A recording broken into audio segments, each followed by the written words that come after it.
Should you take the first offer that comes in? My answer is no, no, and no. I just shake my head when I hear the seller say that they sold their house in just one day. And here's why.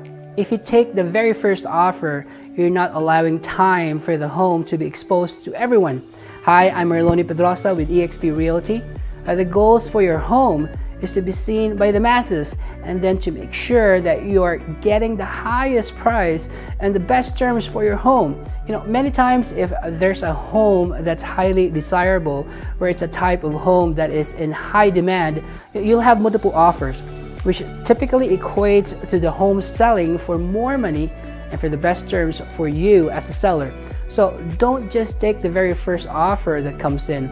Make sure that your home is properly marketed and exposed to ensure that you get the maximum return on your investment. But right now, with what's happening in the economy, this might not be the case because there's less buyers that could actually qualify.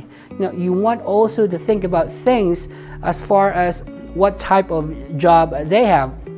And is it the type of job that there's going to be secure, so you know that you will stay in escrow and you know they will not be laid off?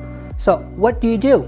You work with a qualified team who has a lot of experience in selling and knows what's happening and has a pulse on the market because they're doing so many transactions. And that is us here with Marlon Pedrosa with eXp Realty. So reach out to us at any time. We'd love to help you, and remember, be better every day.